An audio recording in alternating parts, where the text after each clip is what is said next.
It's nice to see everybody this morning.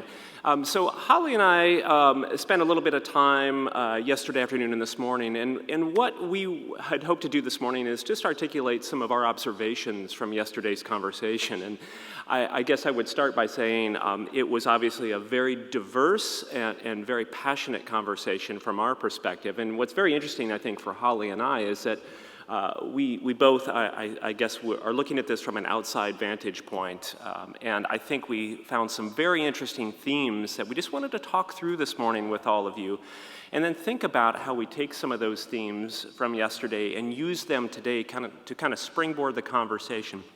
So the first thing that I wanted to mention is that a key conclusion for me is that I didn't realize that Yoda had so many quotable moments in Star Wars. And so thanks to Dutch, I won't be able to watch Star Wars the same way. My kids will absolutely love that. So a couple things. Interesting, this idea of the spectrum of learning over time. So we are moving from this point of the past where the theme was for customers safe, reliable, and cheap. And now we've really transitioned to a future that's safe, reliable, affordable, and environmental. There was an interesting quote that I heard, and I just want to sidestep for a moment and recognize that the value that at least I take away from conferences and discussions like this don't always take place up here in a one-directional flow of information. It's what happens outside these doors. It's what happened yesterday in the side conversations that I listened to and overheard some very, very interesting things. For example, I heard this. Most utilities are in this disruption cycle. This is a quote. They start by dismissing, they move to denying, then they defend, and then they engage and invest. Very, very interesting, and so I'm definitely going to take that one and use it. The other thing that I heard yesterday is a quote by Dan Eggers, who is with Credit Suisse, and he's a classic utilities analyst. And the quote was this from their 12/20/2013 economics test. It's dangerous not to change. It's dangerous for utilities not to think about what the future is going to look like. And historically, utilities that succeed are the ones who get into the game. So here are some key themes that emerged, at least for us. First, everyone wants to make change and they want to make it fast. There are a number of key drivers that are really encouraging us to make this transition, but we want to manage the cost of the energy. We want to ensure that those costs don't spiral out of control. We want to ensure that there continues to be an opportunity for energy independence for Maui and for the state of Hawaii. We want to make sure that our energy is clean, sustainable, and affordable. And you balance that, of course, with ensuring that it all works. So how do we develop the new systems for this activity? And how do we ensure system stability? So what do we want as customers? The idea that utilities have in the past have a captured customer base, and now we're moving to the shared customer base where customers really play an active role. Where there's been previously steady load growth, we're moving to an era where there is limited low or declining load growth. And what we've seen in the past is perhaps complacent customers, and we're moving to an era where there really are demanding and educated and informed customers. This is a whole different era for us to be working in. It's hugely exciting. So, Holly, you want to talk a little bit about some of your observations, and this will be interesting to kind of use as we move forward today. And how do we create that roadmap moving forward? Thanks, Jonathan. And I think I would echo the points that Jonathan put forward. I think we heard some very strong views at the beginning, and personally, I really applaud people taking strong positions because I think it helps move the discussion forward. I had a couple of surprises myself. I'm just getting to know the business of energy in Hawaii and on Maui a little bit better now, but a couple of things came up for me as surprises. One is just the simple magnitude of the challenge that you face here on Maui and in Hawaii, whether it's on costs or some of the other challenges around independence. I think very clearly you all have a big opportunity to tackle. Second, one of the things that I observed is something that on the mainland we don't see as much. Customers here, I still heard the word ratepayer being used. And I think that's part of the transition that I see as an opportunity for Hawaii, is to move that mindset to how do I deliver to my customers' needs. That was one that came up. And then the third is simply the level of engagement. People that I've encountered while here just have a true passion for energy and making big changes, and I think that's very impressive. Along those lines, Jonathan and I spoke, and we see an opportunity here. We talked about afterwards that the panels in the early morning were very strong, very strongly held beliefs, and then we heard a little bit later in the day some questions around how do we make this work? How do we make sure we have a grid that is reliable? How do we make sure that we do these things in the proper way? Apparently I'm too short. So hopefully you can hear me better now. I need about 6 more inches to be Jonathan's height, maybe 8. But one of the observations that we made, and that certainly resonated for me, is that even though you have some groups that want to move faster than others, people are all headed in the same direction. I think Jonathan and I both observed, we didn't hear anybody say renewables are not a critical part of our future and we need to move there quickly. It was just a question of how fast that there was some disagreement. And the other observation as well is that versus everyone else that I talk to in my business, you're all talking about doing something that's very different. And when I mentioned to people I work with that I was coming out for this conference, they said, boy, I'm really interested to see how Hawaii takes on this challenge, how they deal with customers, how they move forward into this energy future, because it's the model of where all of us are headed. So I think there's a tremendous opportunity in Hawaii to lead, to test, and to learn. We put it on the slide here. The eyes of others are really on the state of Hawaii as to how things proceed, and I'm personally really excited about the direction that you all are headed. I don't know if you have any last comments. Just one last thing. I just wanted to just kind of set the course for today. One thing I heard in that last panel which really resonated with me, which is let's all really remind ourselves to be active listeners. It's very easy for us to talk over one another because we want to make sure our voices are heard. It's critical. This is a big issue. These are tough challenges, but we are all passionate about this. We are all sitting here in this room. We're having this dialogue, but it's important to hear one another as we move through this process. So again, active listening and harnessing that passion, and I really look forward to the conversation today, and thank you all for being here, and thanks for this conversation. Aloha. All right. People are awake this morning, better than me. Mahalo for inviting me to address you this morning. I really want to give thanks and recognition to the Maui Economic Development Board, and in particular Jeannie Skog for putting together this outstanding conference and inviting me to be a part of it. I'm really humbled to be in the presence of so many outstanding Maui and U.S. leaders. I really appreciated the opportunity to be in Maui for my first time. I understand from reliable sources that Maui has some reasonably good beaches, but I didn't visit any of the beaches. What I did a couple of nights before the conference is I took my telescope up to Haleakala and had some of the absolute best views in my life with the sky. So I am very appreciative of that. I want to say a few words of introduction about myself. I am an organizer by trade, a sociologist by discipline, and a troublemaker at heart. I think that's why they invited me. I spent the last 7 years as executive director of TURN, the Utility Reform Network, which was founded in 1973 in California.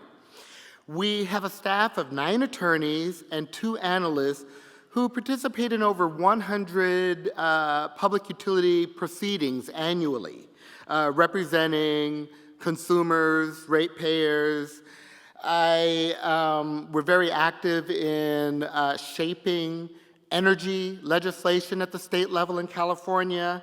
I was the chair of a campaign, one of my favorite campaigns.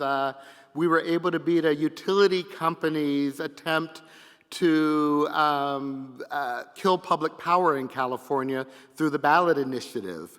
And I chaired the political action committee, and we were able to defeat them on a statewide ballot despite the fact that they spent $50 million and we raised and spent $120,000. So I was quite pleased with that. We exercise a lot of policy leadership at Turn. Our slogan is lower bills, livable planet. We're leaders on energy efficiency as the cheapest way to reduce greenhouse gas emissions. We are policy leaders on renewable energy at affordable prices. We demand corporate accountability from renewable industries as well as we do from utility companies. And we fight to control utility costs. Every dollar needlessly spent is a dollar less to invest in renewables. That's how we look at it. Now, I've got to tell you one thing, that some of my experience in California is going to be relevant to Maui, and some won't. So I'm going to repeat what a favorite professor of mine would often say, which is, you have to ignore 50% of what I say. I just can't tell you which 50%.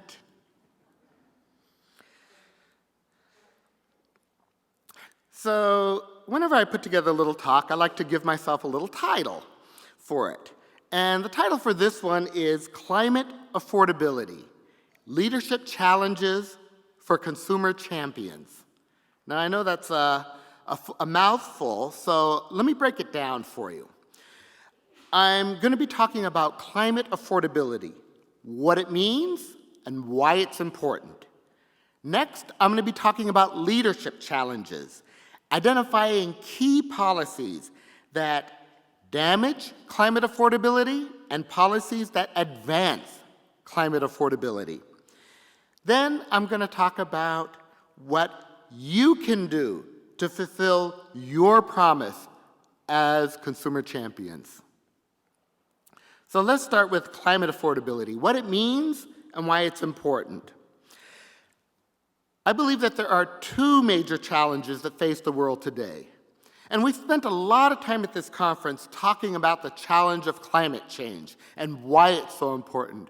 I loved David Friedman yesterday. I thought he was just so on the mark and so absolutely clear about the social imperative, okay? And for a lot of people, in Al Gore's Inconvenient Truth was a real clarion call for a lot of policymakers. If we don't take action now to reduce the greenhouse gas emissions, the world is screwed. Global warming cannot be reversed at some point, okay? If we don't take action now, the whole 9 yards. But I want to argue that there is a second major global challenge that is every bit as important as climate change, and that is increasing economic inequality. And I turn to Thomas Piketty's Capital in the 21st Century, where he very clearly articulates the trend historically, globally, of the increasing gap between the haves and the have-nots, where the rich are getting richer and the poor are getting poorer. And in the same way that climate change will destroy the globe, continuous increases of economic inequality is going to cause strife, war, conflicts that will tear asunder the social fabric of any state, nation, and indeed the entire globe. So I am arguing that the leadership challenge for consumer champions is that we have to fight for both. We cannot choose climate change over economic inequality, nor can we choose economic inequality over climate change. They are both important, and they must be dual priorities for us as consumer champions. So let me say a few words about how I understand leadership challenges. The first is to understand we are not going to spend our way out of global warming. Yes, we have to make investments, but it's not going to be done by money alone. So the way I like to think about this is, how do we get the greatest carbon reduction at the best value for the least cost? Or the way I like to say it when I'm talking to people in a community, how do we get the most green for the least green? Okay? That is the challenge. So let me tell you the consequences of bills being too high for people. And I'm going to use California. In 2014, 714,000 households had their utilities shut off because they couldn't pay their bills. They fell behind on their bills. That represents 2 million people, mostly children, who are deprived from an essential service because they couldn't afford to pay for it. The cost of greening the grid should not be cutting off poor communities from the grid. We need to use regulatory power to both increase renewables and reduce poverty. Now, I'm going to give 3 concrete examples, and these are just examples, of policies that damage climate affordability. In other words, policies that are bad for the climate and bad for poor people, bad for economic inequality. So, fixed monthly charges. I'm going to start with fixed monthly charges because this is a national push by utility companies. Charging customers a fixed monthly fee before they use any energy increases bills for low and moderate energy users, but reduces bills for energy hogs. That is the impact. And because income is closely correlated, not perfect, but closely correlated to energy use, it means that the poor are getting poorer and the rich are getting richer. I believe very firmly that customers should be rewarded with lower bills. When you save energy and you reduce emissions, you ought to be rewarded and not punished for doing so. The second policy issue I want to bring up is prepaid utility bills. This is another policy proposal that utility companies are pushing. Don't believe the claims that prepaid utilities help customers manage bills or reduce usage or emission. What happens is with prepaid utilities is, it's like a phone card, prepaid phone card. You put money on your account, prepaid, and once that money is gone, you're automatically shut off. And the irony is they don't call it an automatic shut-off. They call it voluntary termination. And when it's a voluntary termination, it's not recorded in the utility statistics and data as a shut-off. So there's this real Orwellian frame to what happens. And the fact is that in states that have prepaid, people are making small payments, $5 and $10 at a time, paying a service fee every time they make a payment because they make payments when they get shut off. So it increases the lack to reliable service. You have no shut-off protections, no 48-hour notice, 14-day notice. You stay in the dark until you make another payment. Poor people deserve first-class service at a discount, not second-class utility service. Then let me give you an idea of the wrong way to invest in high-tech solutions. Utility companies, the 3 electricity utility companies in the state of California, have come in with proposals for electric vehicle charging stations that are breathtaking in their audacity. They are proposing pilot programs that consist of 25% of the total deployment needed. Okay? Think of that. A pilot that consists of 25%. Okay? I think of pilots as small examples where we can learn something and figure out how to do it right, how to invest our money wisely. So this 25% equals 60,000 EV stations at a cost of $1 billion of ratepayer investment. So the only certainty amidst a sea of uncertainty in this proposal as to whether it's going to work, whether they're putting them in the right places, a whole host of factors. The only certainty is a 10% utility rate of return. That is the only certainty in this proposal. Our proposal is to scale it back significantly, make it a real pilot so that we learn how to do this right before we go all in and demand that shareholders share the risk.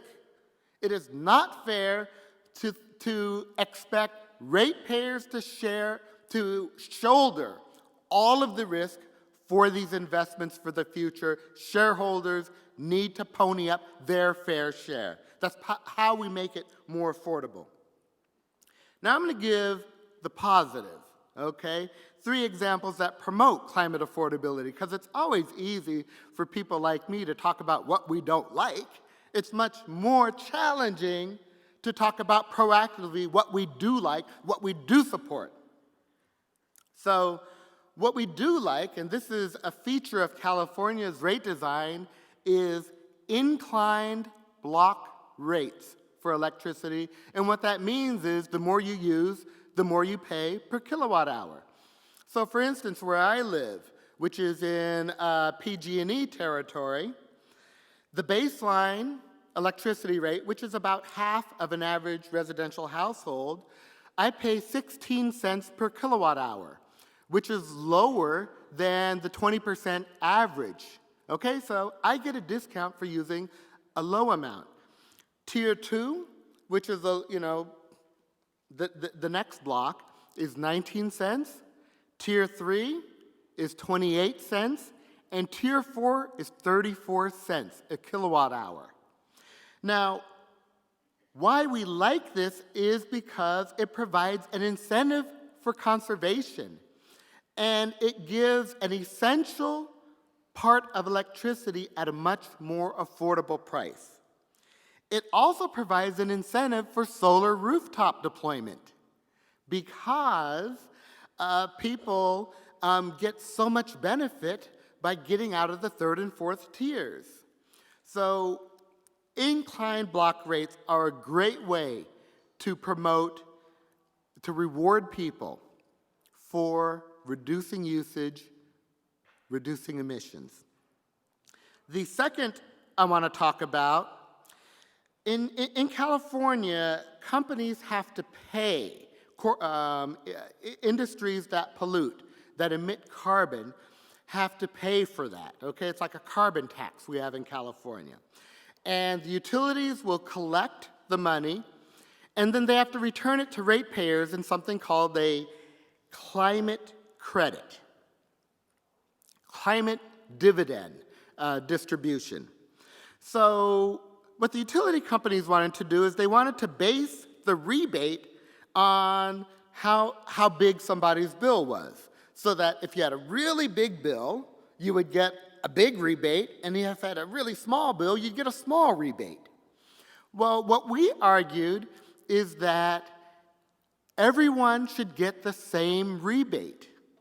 And the reason is because, and it is what we won, okay? Every customer in California receives $60 to $80 credit annually on their electricity bill. And what that means is that for low-use customers, that's an entire free month of electricity, a month that you are being rewarded for because you're using less. It means more to you when you use less. It means more to you when you're low income. And yes, if you're high income, you've got the big home with the big pool pumps, with the jacuzzis, with lots of 4,000, 6,000 square foot, then you're only going to get a small rebate. But our position is, you don't need it as bad. Some people need it more than other people. And in the same way that we have progressive taxation, we believe in progressive rate making. So let me tell you the third idea, and that is the third policy. This is something that we're actually running a bill on in the California legislature. We call it the Solar Clothes Dryer Bill, because 30,000 homeowner associations ban solar clothes dryers in California, and this represents at least 2 or 3 million people who are prohibited from using a clothesline to dry their clothes, okay? Now, what we like about clotheslines as an option, we're not forcing everybody to use them, but as an option, clotheslines are a low-tech, low-cost contribution to climate change. Every solution doesn't have to be high-tech, high-cost, okay? We should be pushing these low-tech, low-cost solutions. What's great is you're reducing greenhouse gas emissions, you're saving money on running a dryer, and guess what?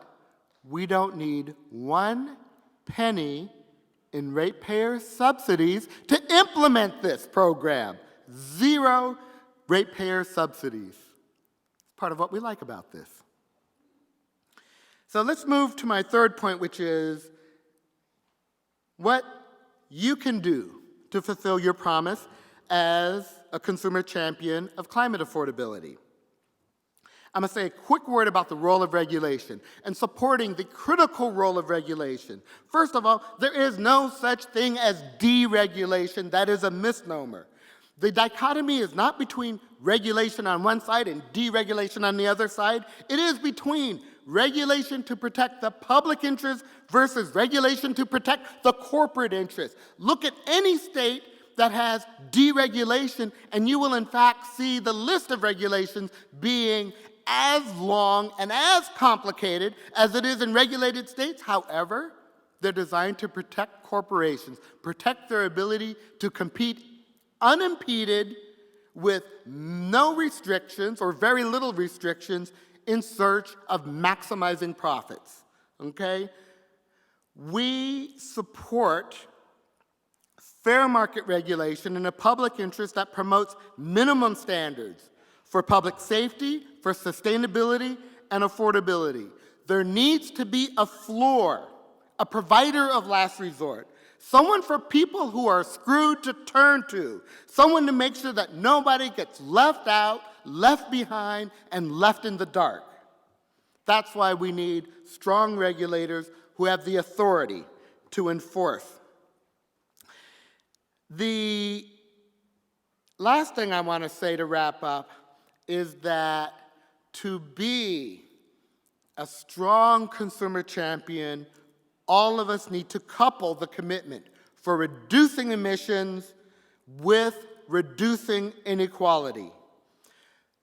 I was so inspired by the vision of 100% renewables that people talked about yesterday.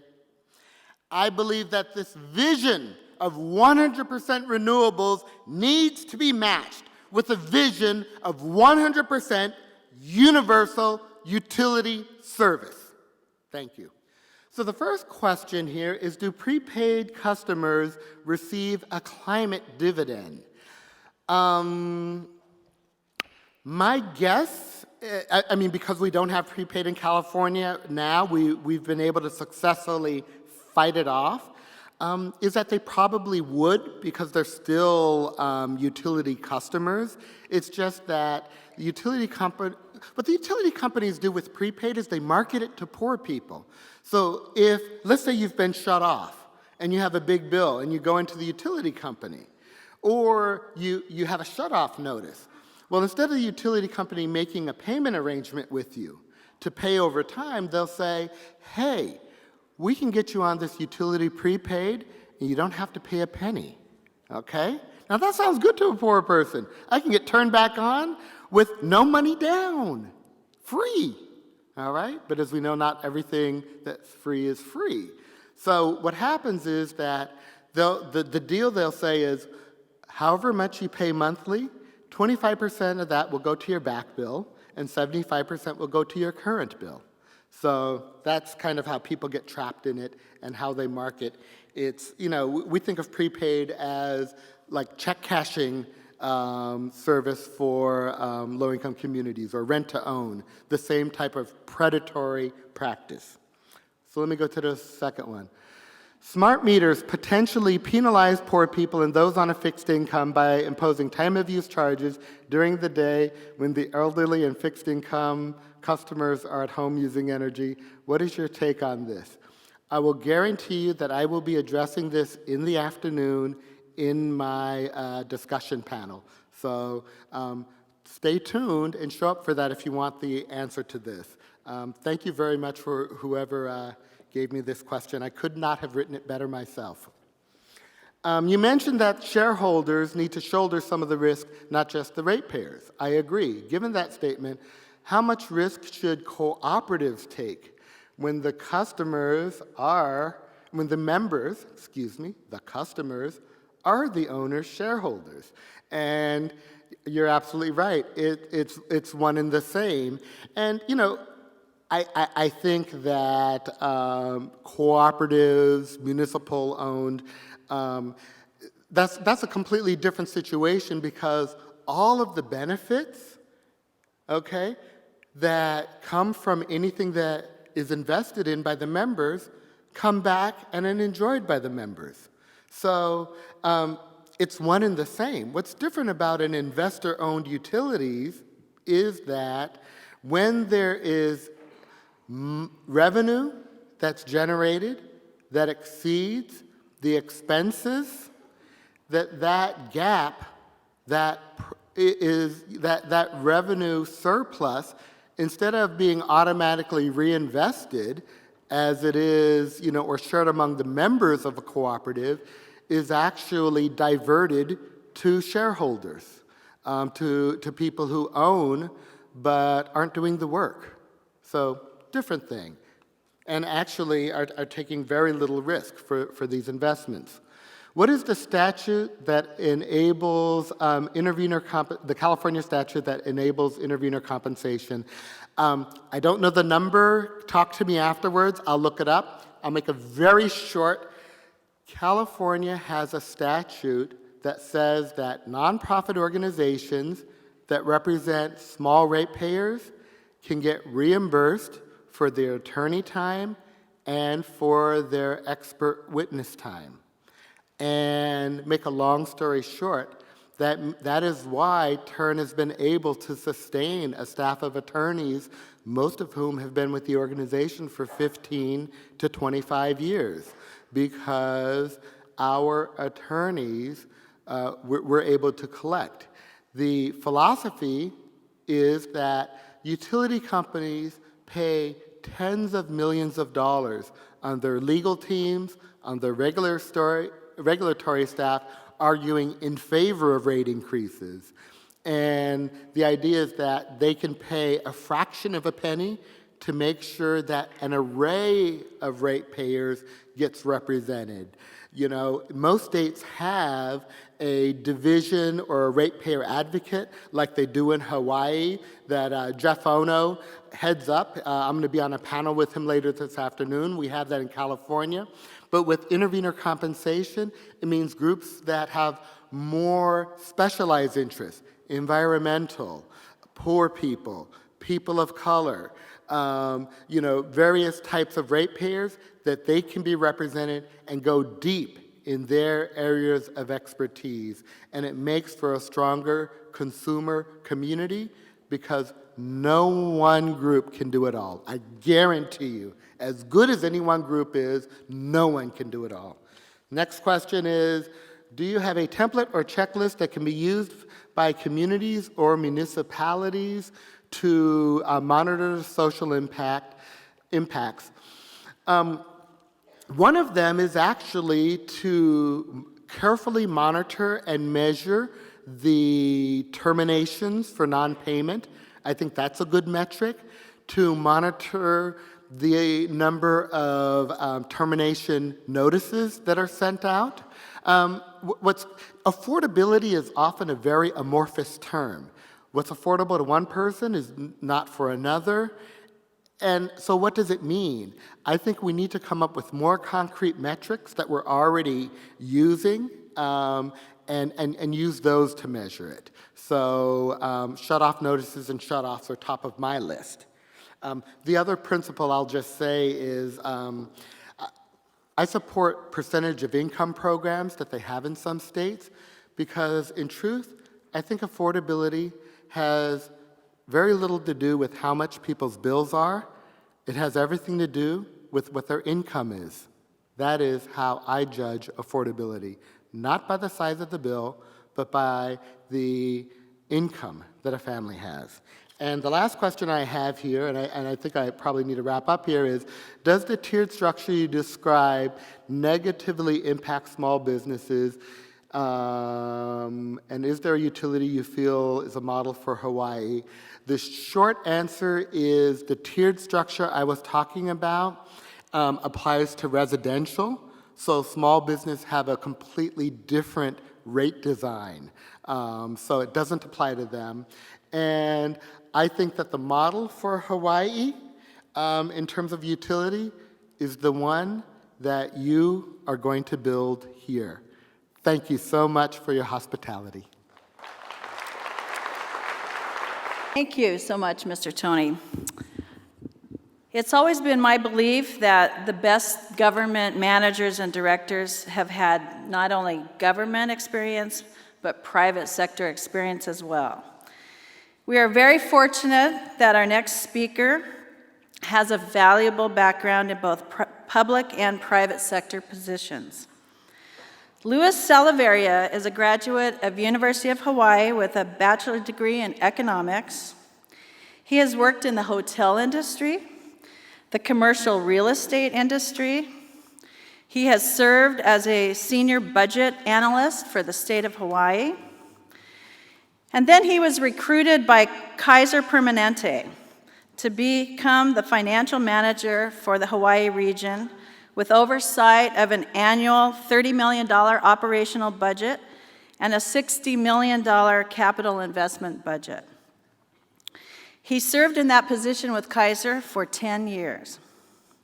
He then stepped back into government and served as the Deputy Director of Finance for the state of Hawaii under Governor Neil Abercrombie's administration. In this role, he was responsible for planning, designing, and management of the annual $12 billion operational budget and $3 billion capital improvement budget for the state of Hawaii. And then just 10 weeks ago, our new Hawaii Governor, David Ige, appointed Louis Salaveria as the new director of the Department of Business, Economic Development, and Tourism. So I believe Hawaii is very lucky to have this talented and experienced young man at the helm of economic development in our state, and I'm so excited to work with him over the next 4 years. Please help me welcome Louis Salaveria. Thank you, Tina, for the very kind introduction.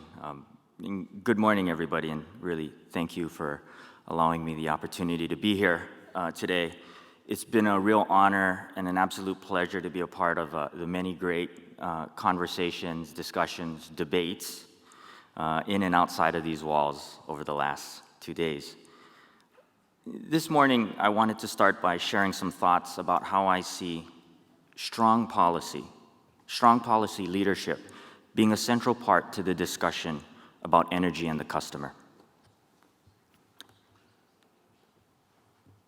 Policy without vision is really nothing more than just rules. And rules, by definition, tell you what's allowable and what's not allowable. Therefore, I submit to you, policy without vision stymies innovation. Because innovation happens when people think, and they do, what's beyond the boundaries of what's possible, and they make things happen. Innovation is really what we're going to need to go beyond to achieve Hawaii's vision of a clean energy future that's independent, environmentally and culturally appropriate, and it adds value to both consumers and businesses. A clean energy future that aligns with our larger state goals of economic development, that has a vision of really growing jobs, raising incomes, and cultivating innovation. Clean energy can be more than just about energy. It can drive Hawaii's economic future. So, many of you here, you may have seen the 5 energy policy directives that the state has. The first one of which is, let's diversify our energy portfolio. The second one is, let's connect or modernize our grids. The third one is, let's balance all of the technical, economic, environmental, and cultural considerations. Let's also leverage our position as an innovation testbed. And lastly, let's create an efficient marketplace that benefits both consumers and producers. These 5 policy directives came into existence really to address Hawaii's energy ecosystem that's evolving at an unprecedented rate, well beyond any other state in America. So let me make this one statement very clear. All eyes are on Hawaii. How we diversify our energy portfolio, how we modernize our grid, how we balance load and generation, how we leverage new technologies, how we transform Hawaii into a world-renowned clean energy center. This will become the template of how clean energy empowers the world. In our first retreat as a cabinet, the governor asked us about the word aloha. We all had a very diverse definition amongst all of us, but there was one common theme. But what the governor did is he took us back a little bit, and he gave us a story about Auntie Pilahipaki. Now, Auntie Pilahipaki, she prophesied that the world would come to Hawaii looking for the answer to world peace. And she said that that answer was going to be in the word aloha. What really struck me, though, was that the world would look to Hawaii for solutions. Solutions that are made in Hawaii.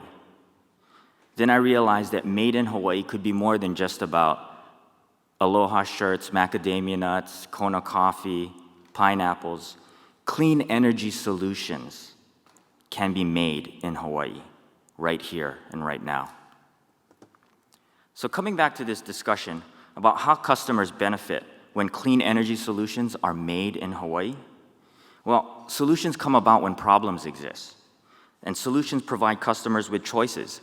And in the case of energy, the choice to determine how, when, and where they get their energy. The choice of how they will use energy to power their families, their work, their lifestyles. The choice to determine what's best for their individual needs and wants. The choice to make smart decisions. Let me take a moment to examine this idea of customer choice when the customer has choices. It gives the customer leverage. It gives the customer power. It could also imply that there's competition. But what it certainly drives you towards is an efficient marketplace. And there's something that I want to highlight that I think is critical about why I bring this up. An efficient marketplace is absolutely not a zero-sum game. It's good for both producers and consumers, because there exists a healthy relationship where producers become more responsive to consumers and consumers make their needs known to producers. There's market interaction, a clear connection between what's being supplied and what's being demanded, market equilibrium.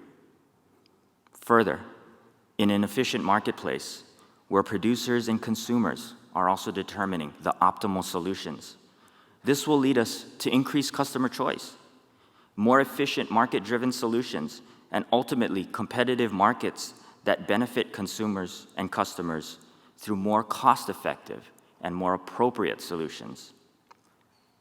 And because we all live on an island, sometimes these choices may need to be governed and they may need to be regulated. But the role of government shouldn't be, or the role of government should be, to lead with policies and initiatives that facilitate the development of market-driven winners and losers. And yes, in an efficient market, there will be winners and there will be losers. But this is really how we continue to move forward, how we invest in new solutions and new businesses and build the workforce and attract capital and attract the entrepreneurs that we want in our state. This idea of customer choice. Choice empowers. Choice empowers consumers to decide for themselves what's in the best solution for their individual needs. Choice is not about government telling customers what they should want. Choice is not about a single business telling customers that they should want what their company is selling. Choice is not about, or choice is driven by information and by competition. Our state policies must further the development of increased customer choice, transparent information, and ultimately empower customers to make their own choices.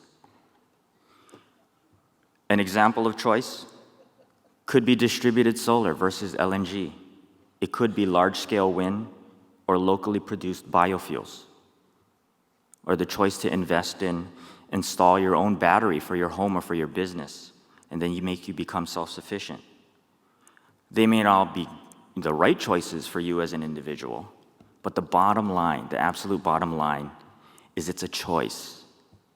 And these choices, it should be placed within the customer in determining what's best for them. You know, Foodland doesn't tell you that you need to eat chicken tonight and pork tomorrow, right? They have an entire produce line where you can go down, you can decide to have chicken, you can decide to have steak. They have stuff, right? They have stuff, they have choices so that you can make the determination of what's best for you and your family. Now, imagine energy providers who will be similarly attuned to the needs and demands of their customers, and that the customers are providing the feedback to the providers, not just through words, but more importantly, through their decisions and through their actions, all because choice now exists in the marketplace. And it's in this marketplace. And remember, this is not a zero-sum marketplace. It's not a zero-sum game. When customers gain, it doesn't mean producers lose. When producers gain, it doesn't mean customers lose. What it means is that the marketplace provides for the best solution for both consumers and producers. It's an efficient flow of information, choices in commerce. Producers will know what consumers want, and consumers will know what producers want and what they can or cannot provide. Some of you may be asking if we're really ready for choice in an open, competitive marketplace. And I'll say yes. We've seen customers that are a lot more intelligent now than they ever have been, just 5 years ago. And maybe it's because the average monthly bill went above $200 a month. Maybe it's because everybody here in this room helped get information out there so that the customer is more demanding now than they ever have been in the energy landscape. And that's helping drive our clean energy sector to new solutions that have never been imagined before. It's innovation that's happening, and it's happening right now. As we increase choices and enable an efficient marketplace, the market will in turn, it's going to reflect lower costs, and it's going to benefit the customer. We've already started to see this happen with some of the power purchase agreements that have reflected lower prices as these projects compete on a much more favorable position against the avoided cost of oil. We'll see an even bigger impact as we continue to diversify our energy portfolio and clean energy projects and technologies become a bigger part of our everyday ecosystem. This is going to help stabilize rates and ultimately reduce them in the long run as renewables displace the higher cost oil-fired generation. I'm sure many of you, have seen, or many of you here have been a part of the solar revolution. That's choice. And it's allowed for the immediate benefit of lower costs as a direct result of clean energy. But make no mistake, it's no secret.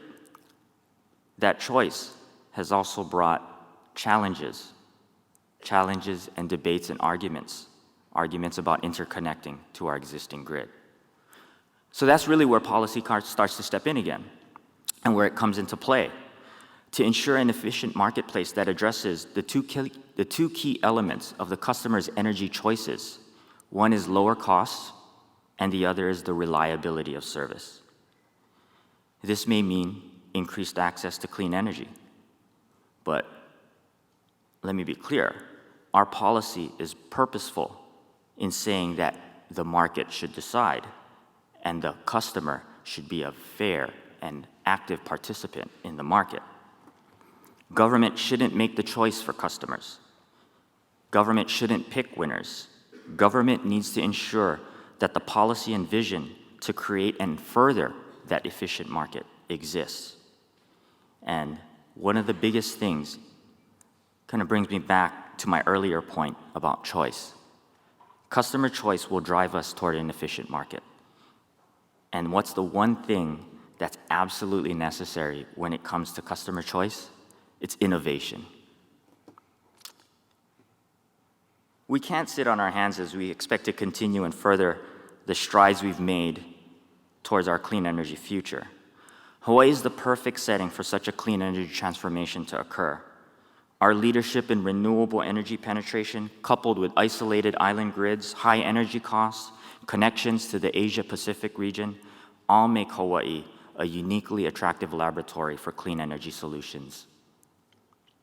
Wait for it. Made in Hawaii. Our portfolio standards for renewable energy and energy efficiency, the most aggressive in the nation, are driving the innovation that's necessary to spur development of clean energy solutions. There's legislation currently being debated to go beyond our already aggressive and leading RPS standards, goals that will ultimately take us towards that 100% future.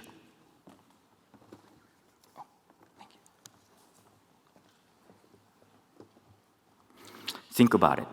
An isolated island state, the most isolated population base in the entire world, being wholly self-sufficient when it comes to powering our everyday lives.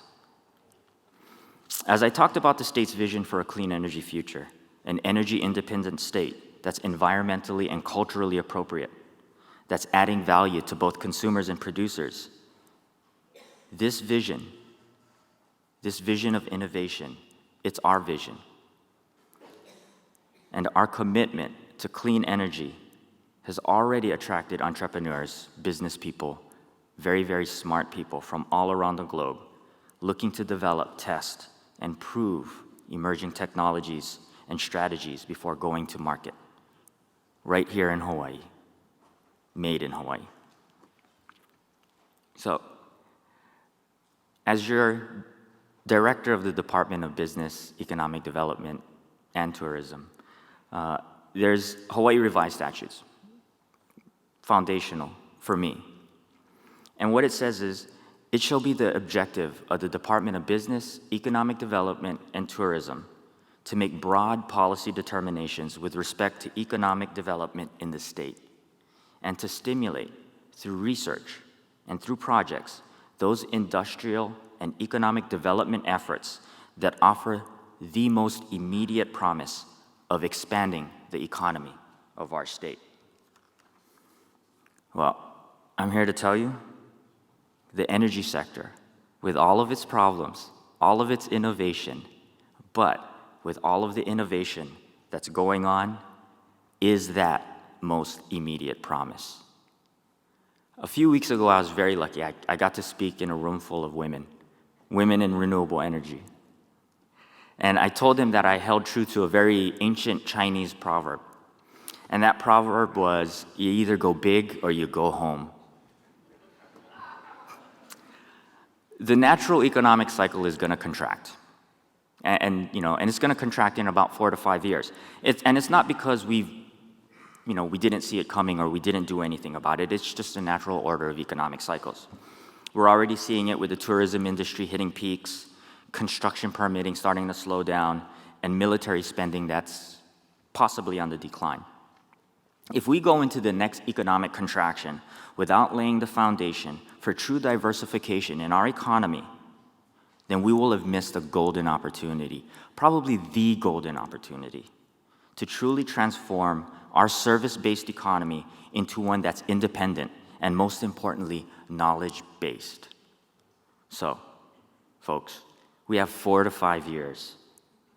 The state's policies, our policies, it's going to have to be about choice, it's going to have to be about an efficient marketplace, and it's going to have to be about innovation.